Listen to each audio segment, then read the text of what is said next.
지금 저기 수강 등록하는 게 지금 7월, 8월 달 특강을 말하는 거예요. 7, 8.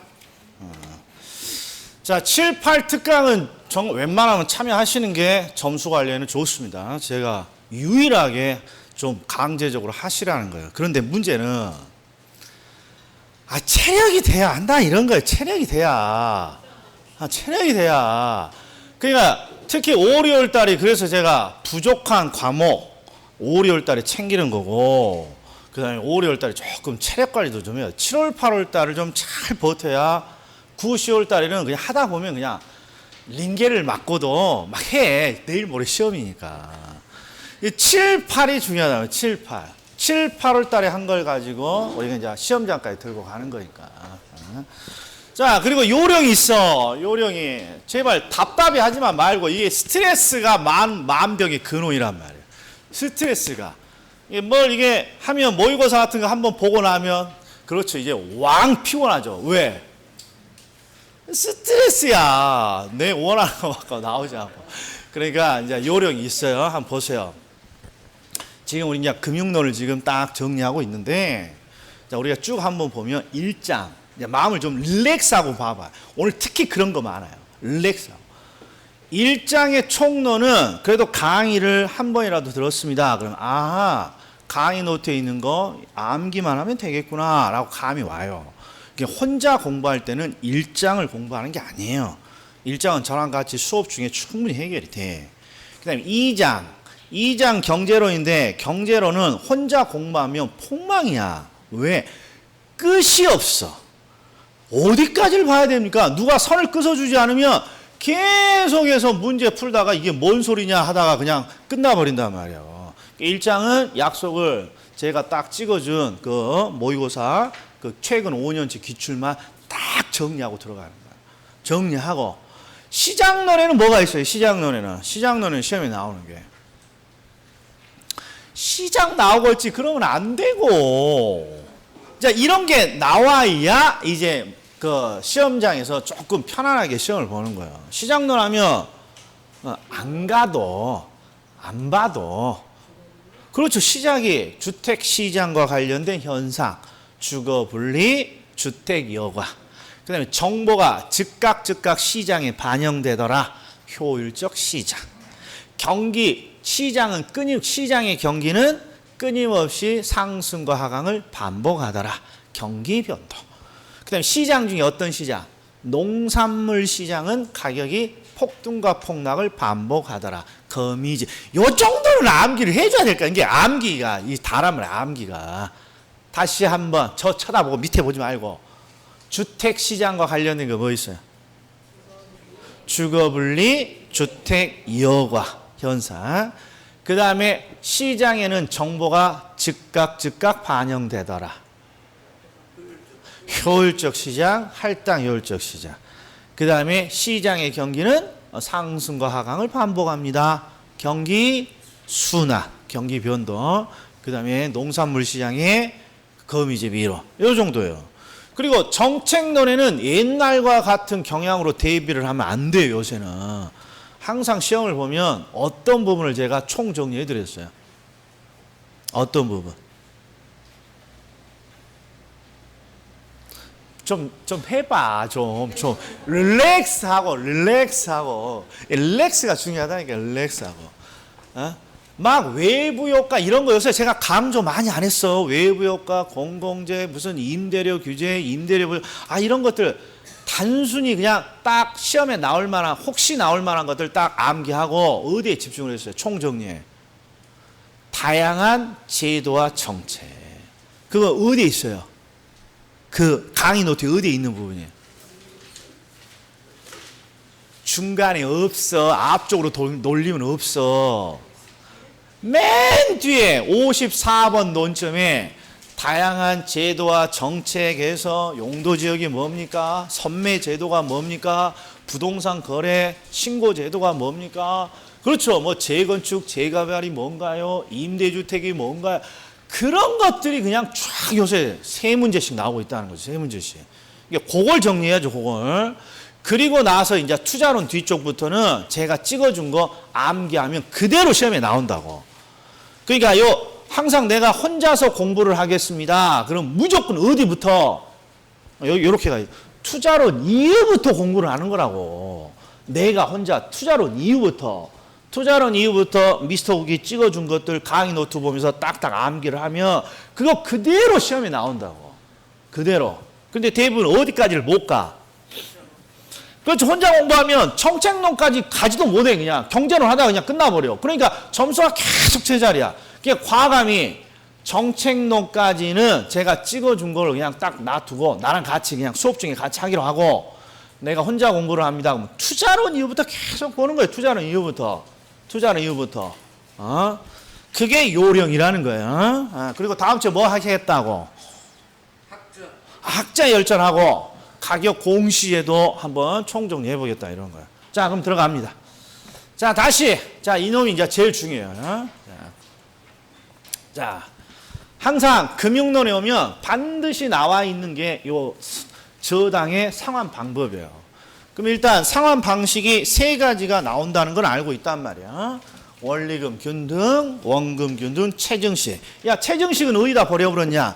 체증식은 절대 계산 과정에 안 나와. 나올 수 없는 방식이라고 그랬죠? 이론적으로 알고만 있으면 되는 거예요. 자, 원리금 균등 상환 조건은 항상 균등한 원리금을 먼저 찾아요. 그리고 나서 이자를 계산한 다음에 마지막에 원금을 찾는단 말이에요. 그러니까 출제자가 항상 뭘 물어봅니까? 이걸 물어봐. 이걸. 그러면 항상 어떤 식으로 해결합니까? 원리금 균등은 원금과 이자의 합계가 항상 또이또이예요. 이게 원리금 균등이죠. 근데 뭐가 감소하니까? 이자가 감소하니까 그것만큼 원금은 늘어나는 방식입니다. 그러니까 원금은 어떻다고? 점점 증가한다라고 대답해 주면 되고, 이게 요것만 대답을 해 주면 된다 이런 말이죠, 이게. 그 다음에 이제 원금 균등은 균등한 원금을 먼저 찾고 거기다 이자를 더해서 원금과 이자 합계를 물어요. 그러니까 여기는 항상 뭘 물어보겠어요, 출제자가? 말 문제 나오면. 그렇죠. 마지막에 있는 원리금이 2기차부터 어떤 형태로 진행되느냐 이런 걸 말 문제로 낸단 말이에요. 그럼 이제 원금 균등 보자고요. 자, 항상 일기는 할 수 있어야 돼요. 일기는 할 수 있어야 된다. 자, 1억을 10년에 걸쳐서 상환을 합니다. 그러니까 1억을 10년 나오면 1,000만 원. 근데 첫 번째 이자가 얼마입니까? 1억에 10%니까 1,000만 원. 그래서 은행에 갖다 주는 돈은 2,000만 원. 딱 이렇게 일기는 계산할 수 있어야 되고 그 다음은 어떻게 됩니까? 원금은 항상 또이또이. 근데 뭐가 자꾸 줄어드는 거예요? 이자가 항상 감소하는 거죠. 이자가. 그래서 원금과 이자 합계도 항상 감소를 하는 거예요. 그래서 자, 오른쪽에 기출 박스를 보면 세 가지가 되어 있는데 자, 2번을 탁 봐요. 2번이 아니나 다를까 뭘 물어봤어요, 이게. 원리금이 어떻게 됩니까? 이걸 묻는 거란 말이에요. 자, 그러면 이렇게 하는 거죠. 원금 균등을 항상 원금이 균등한지를 일단 먼저 찾는 거죠. 균등한 원금을. 두 번째 이자를 찾는데 이자는 항상 어떻게 되고? 감소하고. 그러니까 원금과 이자 합계는 어떻게 됩니까? 당연히 얘도 이자가 감소하니까 감소한다. 이렇게 해주면 되죠. 그래서 자, 원금 균등의 원리금이 어떻게 됩니까? 그러면 항상 원금은 또이또이. 이자는 매년 감소. 그러니까 원리금 합계는 매년 감소합니다. 딱 요것만. 이게 시험에 가장 많이 나오는 내용이죠. 그 잔금은 원금을 상환하는 방식이니까 감소하는 거죠. 근데 여기에 포인트는 뭐냐? 일정 금액이 감소한다는 거죠. 일정 금액. 왜? 원금을 1,000만 원씩 털어내니까 1,000만 원씩 일정 금액이 감소하는 것이죠. 자, 그 다음에 이제 체증식. 자, 체증식은 요 밑에 있는 부의 상환이라는 거 주의하시라고 그랬어. 부의 상환. 자, 체증식이 뭔지 보자고요. 지금 원리금 균등 상환 방식으로 은행이 1,630만 원을 이렇게 책정했어요. 원금 1,000, 이자 1,000. 그래서 젊은 직장인이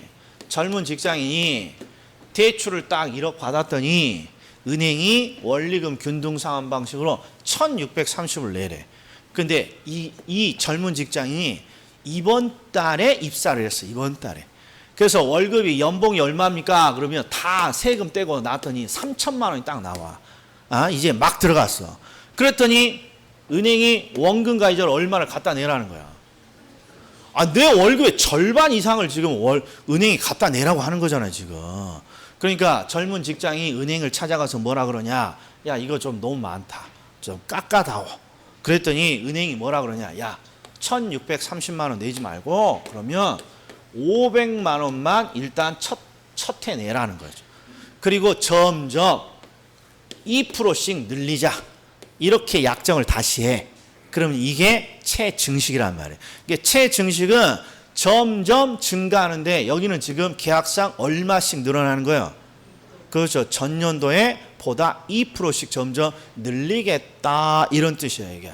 자, 그런데 이게 이제 채증식인데 이 부의 상환이라는 게 뭡니까? 그러면 부의 상환이라는 게 지금 500만 원을 지금 첫 해 납입하기로 했는데 500만 원이 첫 해 이자에도 미치지 못한다고.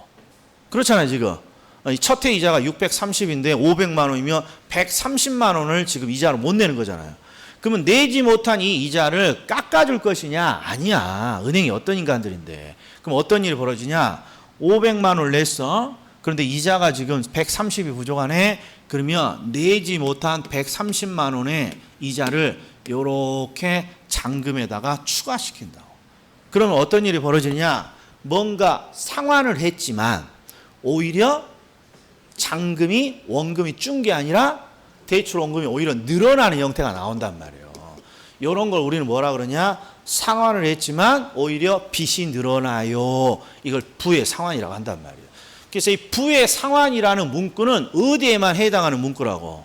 채증식이야. 초기에 이자에도 미치지 못하는 금액을 내게 되면 내지 못한 이자가 잔금에 들러붙어서 상환을 했지만 오히려 빚이 늘어나는 현상이 나타난다. 이 부의 상환만 조금 주의해 주시면 돼요. 자, 그리고 말 문제는 지금 이렇게 나오죠. 원금과 이자의 합계가 점점 증가하도록 상환합니다. 이해했고. 그리고 채증식 상환 방식은 미래에 더 많이 내는 거니까 미래 소득이 증가할 것으로 기대되는 젊은 계층에 유리한 방식이고.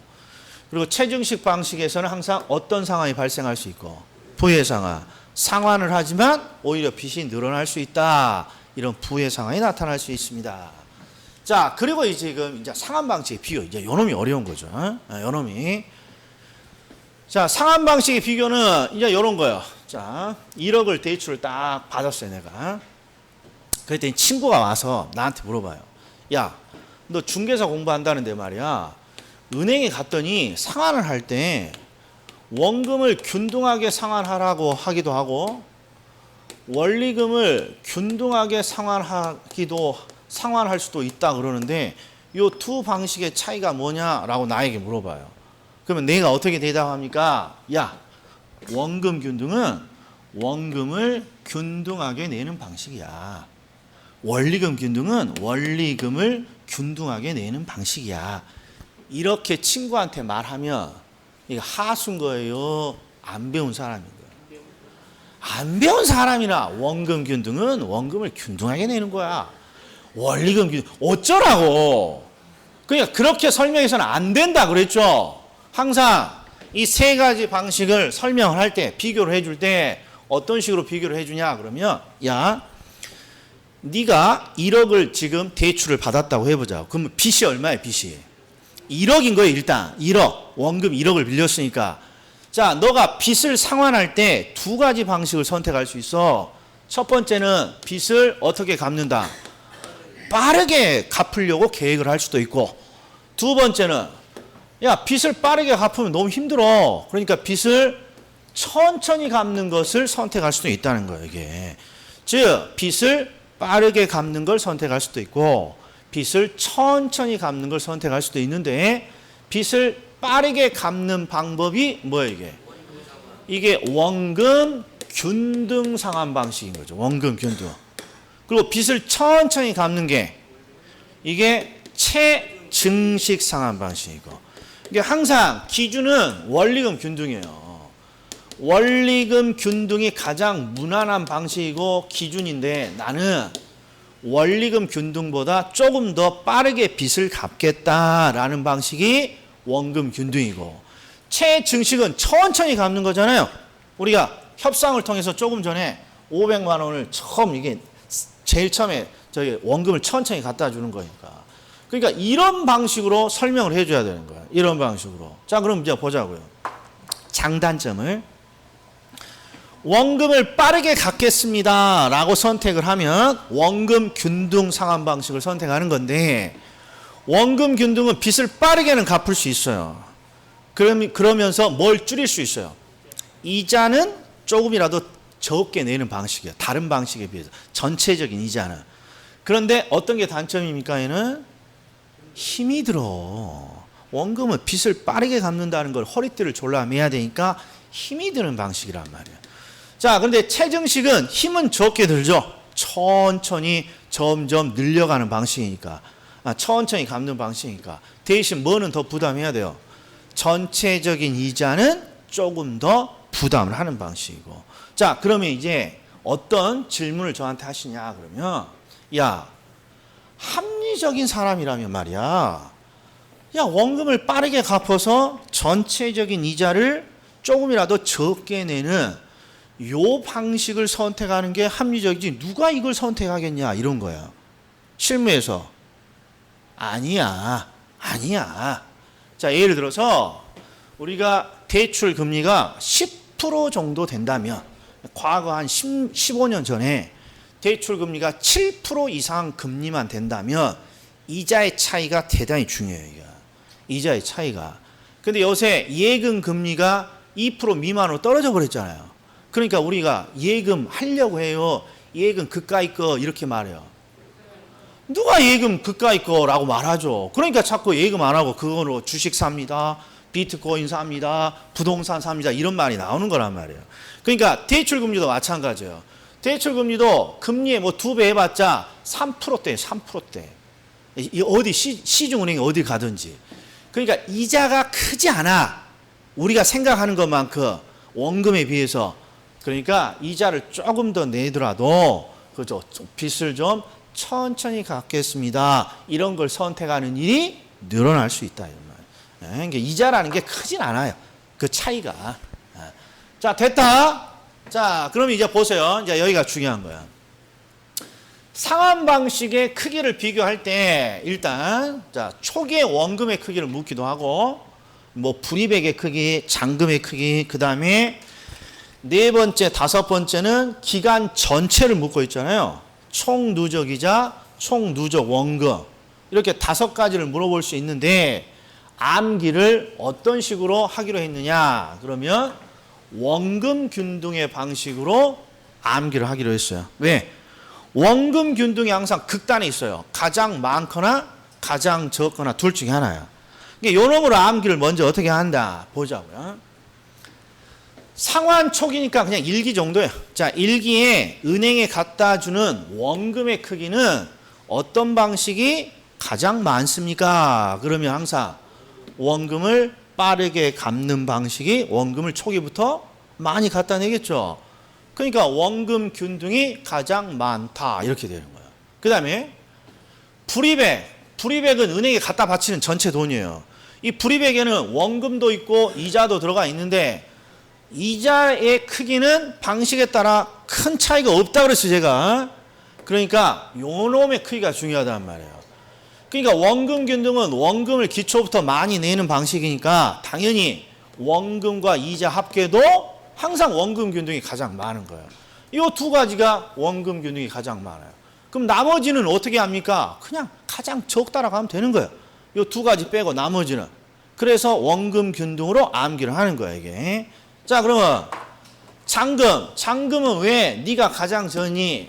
원금을 가장 빠르게 털어내니까 남아있는 잔금은 가장 적다 이렇게 되는 거고. 자, 상환기간 전체도 봐요. 상환기간 전체 총 누적 이자액도 빚을 빠르게 갚으니까 힘은 들지만 전체적인 누적 이자는 가장 줄일 수 있는 방식입니다. 그러나 항상 원금 균등은 뭘 암기해야 돼요? 요 2가지가 가장 많다는 거. 나머지는 뭐 하고? 가장 적다라는 거. 됐다.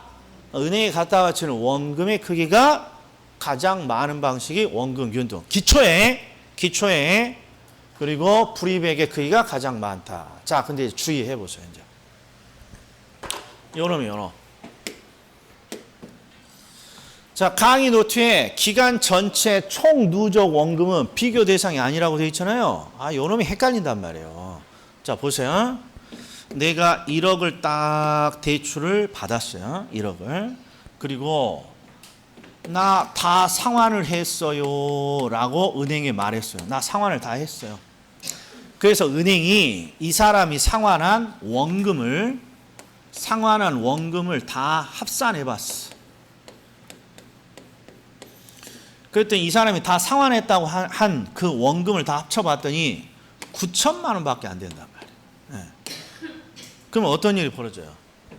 1억을 대출 받고 나 다 상환했어요 라고 해서 원금을 다 합쳐봤더니 9천밖에 안 돼. 그럼 이자가 저기 은행이 어떤 행동을 하겠어요? 나 찾아와서 매가지 잡는다고. 야, 1억을 빌렸으면 말이야, 원금을 다 상환했으면 원금의 합이 얼마가 돼야 돼? 1억이 돼야 되는 거란 말이에요. 이게 절대 이런 식으로 원금을 합쳤더니 9천만 원이 됩니다. 이런 일은 일어날 수가 없어요. 즉 이게 무슨 뜻이냐? 어떤 방식으로 대출을 받았건 어떤 방식으로 상환을 하건 내가 상환한 원금을 다 합치면 뭐랑 일치해야 돼요?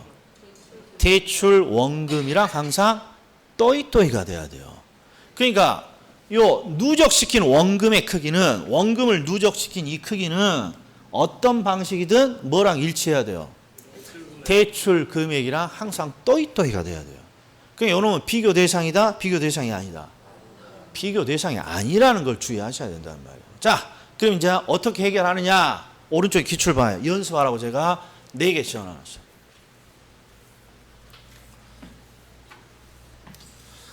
자, 이게 의외로 어렵단 말이에요. 왜 어렵습니까? 자, 일단 방식이 2개가 나와요, 이게. 방식이 2개. 그리고 뭐 초기의 불이백이 어떻느냐, 누가 더 많으냐, 초기의 저당 지불액이 많냐 그러면 이거 해결하는 방법이 나름 방법이 다 가지고 계세요.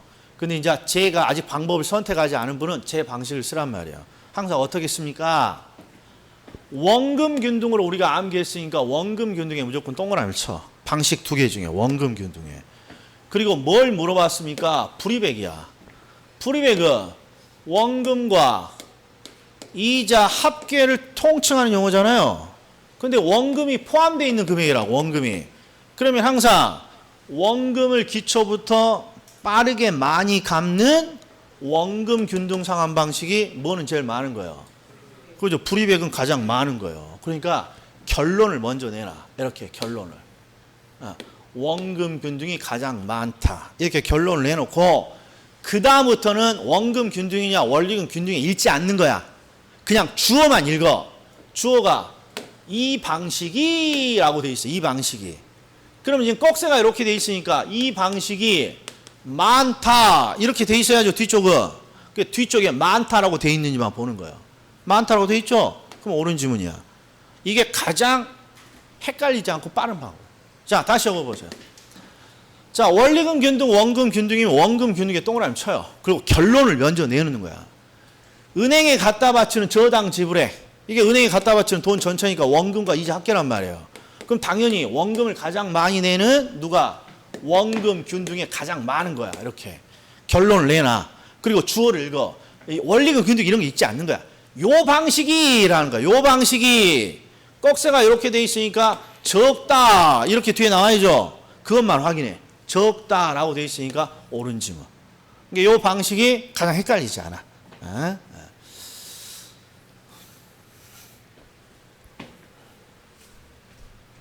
자, 그 다음에. 자, 대출기간 초기에 중도 상환 시 차입자가 상환해야 되는 잔금을 물어봤고, 또 방식 2개를 줬죠. 원리금 균등, 원금 균등. 그러면 원금 균등에 동그라미 쳐요. 잔금을 물어봤네.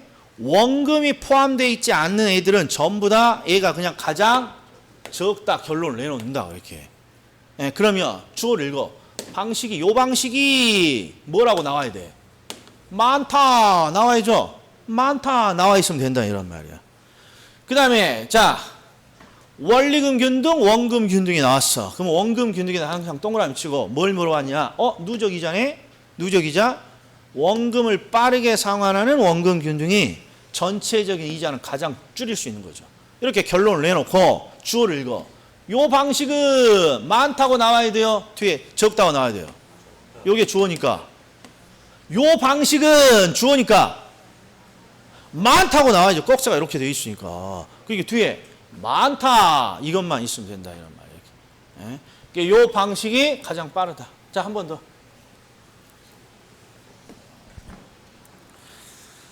자, 원금 균등에 동그라미 치고 프리백을 물어봤어요. 원금과 이자 합계. 그럼 항상 기초에는 원금 균등이 가장 많은 거죠. 꺽쇠를 이렇게 해놔. 그거 주어가 요건 방식이 이게 2이니까 주어. 요 방식이 많다고 나와야 돼. 많다. 자, 원금 균등에 동그라미 치고 저당 지불액이야. 원금이 포함되어 있는 금액이죠. 그럼 얘가 무조건 많아. 그런데 이제 주어가 요 방식이니까 여기 요 방식이 뭐라고 나와야 돼? 적다라고 뒤에 나와야 된다 이런 말. 적다라고. 자, 근데 잔금. 원금 균등에 동그라미 치고 원금이 포함되어 있지 않는 금액 그냥 무조건 작아, 얘가. 그다음 이것도 봐요. 원금 균등인데 누적 이자에 원금이 포함되어 있어요, 없어요? 이자라고 돼 있잖아, 이자. 그러니까 그냥 가장 작은 거야. 그래서 이 암기 코드를 쓰셔야 돼. 그럼 이제 주어만 읽으면 되죠. 방식이 많다고 나와야 되고 여기는 이 방식은 많다고 나와야 된다고 해도 이렇게 결론을 먼저 내놓는다 이런 거예요. 자, 그러면 기출 이론 문제부터 봐요. 자, 2번 29회.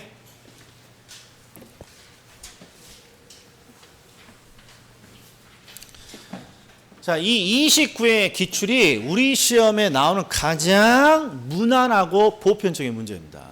자, 기억번을 봤더니 원금 균등 상환 방식의 경우.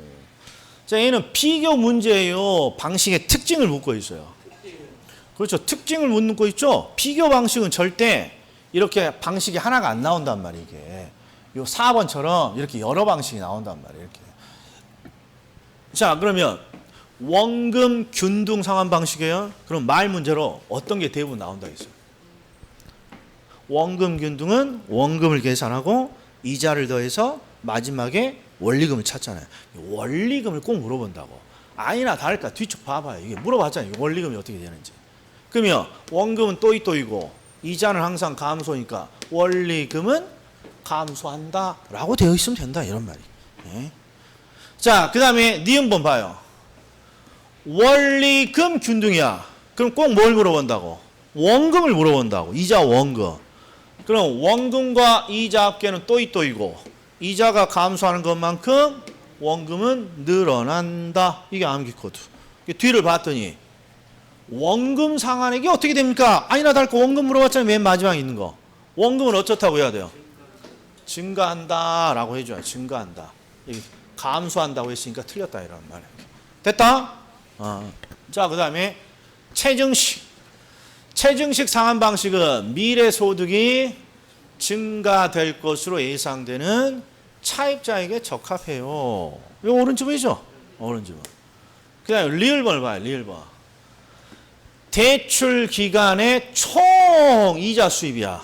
대출 기간에. 그러니까 차입자가 총 누적에서 이자를 얼마나 지급하느냐. 총 누적 이자 얘기랑 똑같은 거죠? 자, 그런데 얘는 숙달된 조교는 보는 순간 애가 틀렸어요. 왜 틀렸냐? 그러면 항상 크기는 가운데가 누가 들어가야 되냐? 원리금 균등이 항상 중간이에요. 이게 기준이야.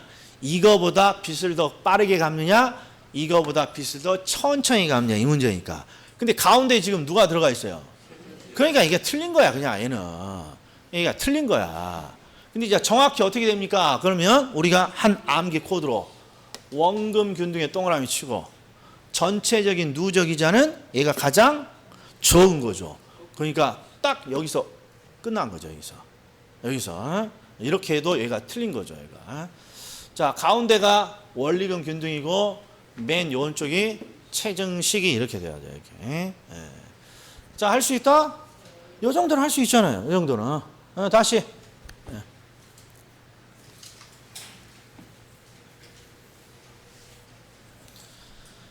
자, 원금 균등의 방식의 경우 원리금 상환액이 어떻게 됩니까? 그러면 원금은 또이또이, 이자는 매번 감소. 그러니까 원리금은 감소한다고 나와야죠. 감소한다고 돼 있으니까 맞아. 원리금 균등. 원리금 균등은 원금과 이자 합계는 또이또이. 이자가 감소하는 것만큼 원금은 는다. 원리금 균등에서는 항상 원금은 뭐 한다고 돼야 돼요? 증가한다고 나와야 돼. 증가한다고. 감소한다고 했으니까 틀리고. 3번 점증 상환 방식 최증식은 미래에 더 많이 내는 방식이니까 미래 소득이 증가될 것으로 예상되는 젊은 차입자에게 적합하다. 맞았고. 자, 은행에 내는 총이자야. 총이자. 그럼 원금 균등에 동그라미 치고 원금을 빠르게 갚는 원금 균등은 힘은 들지만 이자는 가장 줄일 수 있는 방식이니까 뭐 여기서 그냥 바로 끝나는 거죠. 여기서 더 볼 필요도 없고 여기서 틀렸다. 자, 그 다음에 요놈 보세요. 27회.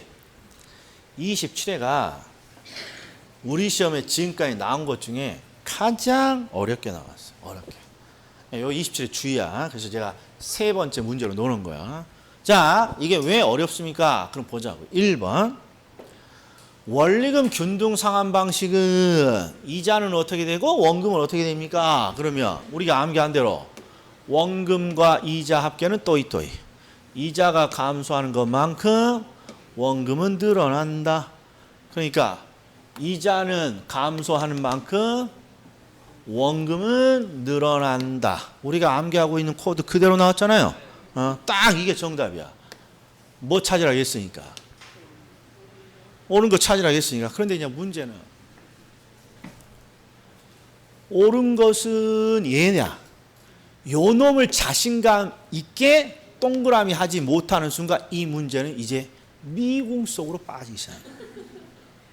이 문제 그러니까 좀 내가 알고 있는 거에서 명확히 좀 알고 있어야 된다고. 1번이 그냥 정답이야. 옳은 거 찾으라 했으니까. 근데 이제 이걸 못 찾으면 이제 어떻게 됩니까? 이제 보세요. 자, 원금 균등, 원리금 균등의 비교 문제야. 그런데 자, 얘는 뭘 물어봤냐? 누적 원리금의 크기를 물어봤어. 그러면 갑자기 이 생각이 드는 거야. 누적 원리금은 누적 원금하고 누적 이자를 합친 금액인데, 누적 원금? 이게 방식에 따라 같냐 다르냐가 생각이 안 나는 거야. 그렇죠? 여기에 강의 노트에 들어간 시기도 이거 다음에 내가 넣어놓은 거야. 이게 하도 이걸 다 실수하셔서 비교 대상이 아니라고. 일단 여기서 딱 걸렸어. 그 다음에 3번을 딱 봤더니 DTI? 여기서 나오는 거예요. DTI. DTI 여기서 나와요. 이게 항상. 대출 금액을 결정하는 기준으로 나오는 거잖아요. 잡것들 중에 대표적인 잡것들이잖아요. 이게 DTI가. 대출 금액인데 왜 여기 나오고 자빠져 있지? 그러니까 이걸 못 집으면 이제 이것도 미궁이야. 그리고 나서 4번을 봤더니 더 과관이야. 대출 금액을 조기에 상환하는데 조기에 상환한다는 건 원금을 상환하는 거야? 이자를 상환하는 거야? 뭘 상환한 거야? 의문이 또 뜨기 시작해. 의문이. 자, 요놈은 내가 알겠어. 최증식 상환 방식은 항상 천천히 갚는 방식이야. 그러니까 전체적인 이자 부담은 더 크다고 해줘야죠. 그러니까 틀린지 알겠어. 틀린지 얘는. 뭔지 모르지만 틀린지. 그러나 1번을 정확히 정답을 못 주면 미궁성이 빠진다. 이런 말 이게. 그래서 이게 다 어려운 주문이란 말이야. 자, 그럼 보세요. 대출금을 조기 상환합니다. 그럼 도대체 뭘 상환하는 거예요? 조기 상환. 자, 보세요. 내가 20년 대출을 딱 받았는데 한 5년 딱 상환하다가 야, 나 조기에 갚을란다. 조기에 갚을란다. 이게 조기 상환 아니에요? 빚을 조기에 갚는다는 거 아니에요. 빚을. 그러니까 정확히 말하면 남아있는 잔금을 조기에 상환하는 거죠. 조기에 상환한다는 건 빚을 조기에 갚는다는 거예요. 그러니까 조기 상환하면 항상 남아있는 잔금을 한 방에 털어내는 걸 조기 상환이라고 한단 말이에요.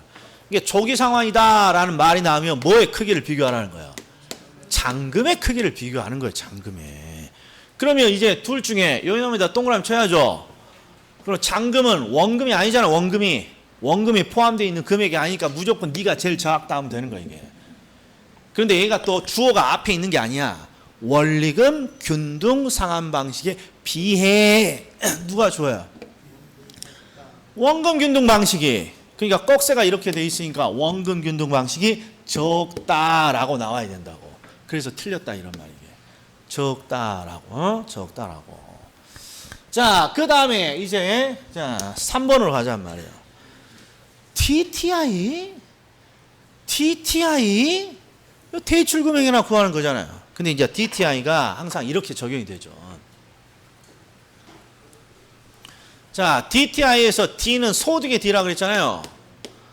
우리가 DTI가 40%입니다. 그러면 소득의 40%까지 원리금을 갚는데 쓸 수 있습니다. 내 소득의 40%까지 빚을 갚는 데 쓸 수 있습니다. 라는 규제잖아요. 그러니까 결국 뭘 찾아내는 공식이에요. 원리금. 그러니까 잡것들은 항상 뭘 찾아낸다.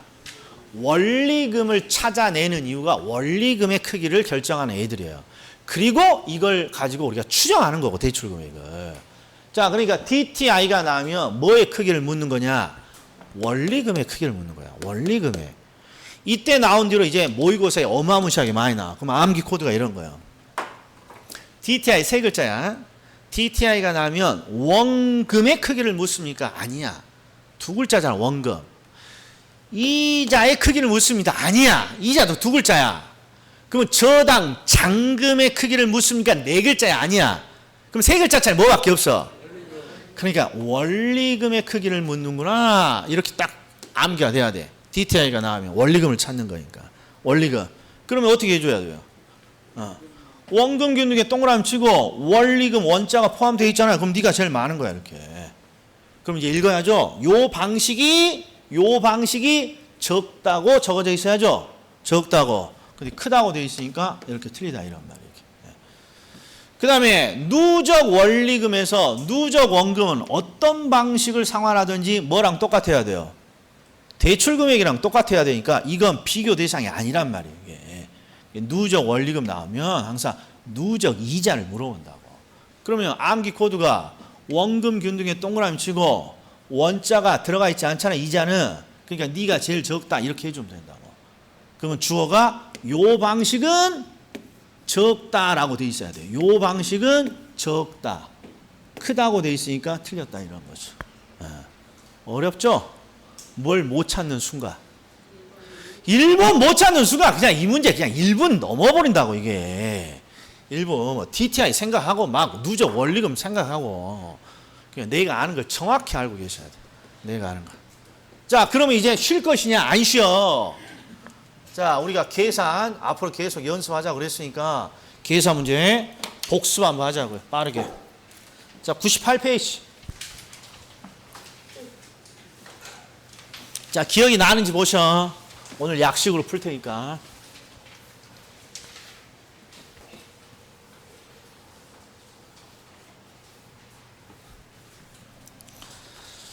자, 항상 1번, 3번이 기본 틀이죠. 1번, 3번. 자, 1번 문제부터 보죠. 자, 주택 구입을 위해서 2억 원을 대출 받았다. 2억 원을 대출 받았다. 대출 조건이 다음과 같을 때 2회차의 원리금을 구해라. 자, 금리는 5%고요. 20년이고요. 원금 균등이야. 땡큐 해줘야 돼요. 원금 균등하면. 원금 균등하면. 자, 그럼 원금 균등의 순서는 어떻게 돼요?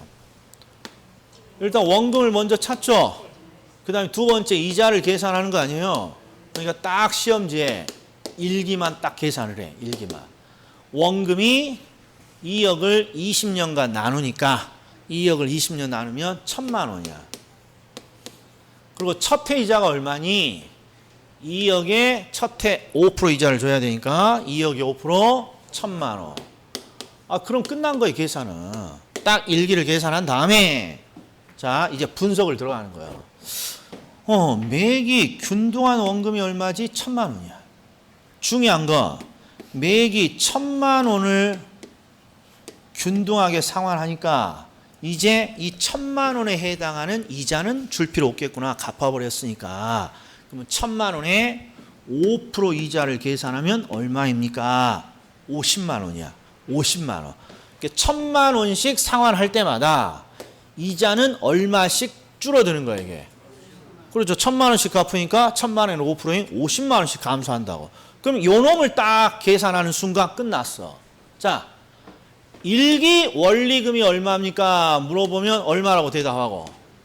일기 원리금을 물어보면 2,000만 원이고. 자, 여기는 이기를 물어봤으니까 이기 원리금은 얼마입니까? 그럼 여기서 얼마만 주면 돼? 50만 원만 주면 된단 말이야. 1,950만 원. 자, 하나 더 해볼까요? 만약에 사기를 물어봤어. 사기의 원리금이 어떻게 되니? 그러면 원금을 몇 번 털어냈는지만 보셔. 사기를 기록하기 전에 1, 2, 3, 3번 원금을 털어냈다고. 그러면 3, 5, 15, 150만 원이 줄면 돼. 150만 원. 그럼 얼마? 1,850만 원. 이렇게 해주면 된다며. 딱 일기만 계산하고 원금 상환으로 매기 이자가 얼마씩 감소합니까? 이것만 딱 결정해 주면 되는 거죠. 자, 그 다음에 3번. 자, 요 놈은 원리금 균등이니까 좀 어렵다 그랬어요.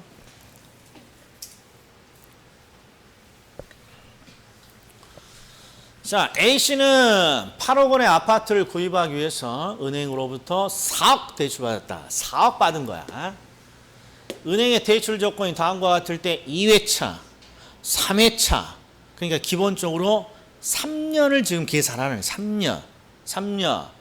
자, 대출 금리는 6%고 기간 20년, 저당 상수 0.087. 자, 저당 상수가 나와 있는 이유는 요놈 때문이죠. 원리금 균등.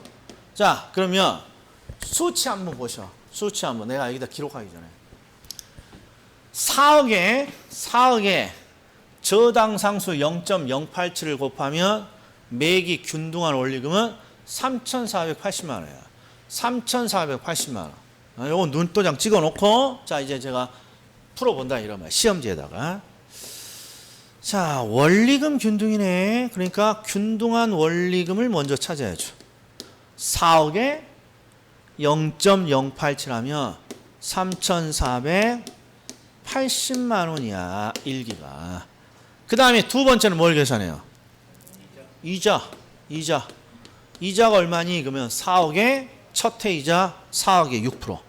4, 6은 24, 2,400만 원. 2,400만 원. 그럼 원금이 얼마니? 원금이 얼마로 기록되니? 그러면 3,480에서 2,400 빼면 1,080만 원이 첫해 원금이란 말이에요. 이렇게 나오면 그 다음에 뭐 하라고 했어요? 이렇게. 지금 3기까지 물어봤으니까. 이자리 얼마 이게? 6%.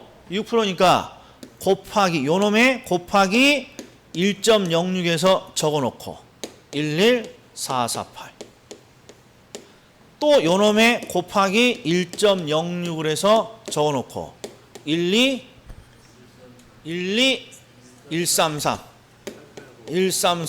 이렇게 적어놓고 시험지 여기까지 3회차까지 물어봤으니까 여기까지 딱 적어놓고 그 다음에 묻는 걸 답을 하는 거야. 2회차에 뭘 물어봤어요? 2회차에 원금이니까 2회차에 원금이네. 요놈. 그러니까 11448로 시작하는지를 먼저 봐요. 왜? 운 좋으면 11448 하나밖에 없어. 여기는 2번 아니면 3번. 근데 3회차는 또 뭘 구하라 했어요? 이자. 3회차는 요 놈을 구하라 했다. 요 놈을. 그러니까 앞에 지금 뭘 빼줘야 돼요? 34800에서 요 놈을 뺀 게 12134니까 대충 34에서 12 빼면 22 정도 된다고 대충. 그러니까 둘 이렇게 시작하는 거 찾아내면 되는 거예요. 몇 번? 2번. 이렇게. 이 방식을 활용하셔야 된다. 이제 계산을. 자, 10분 쉬었다가 나머지 정리하겠습니다.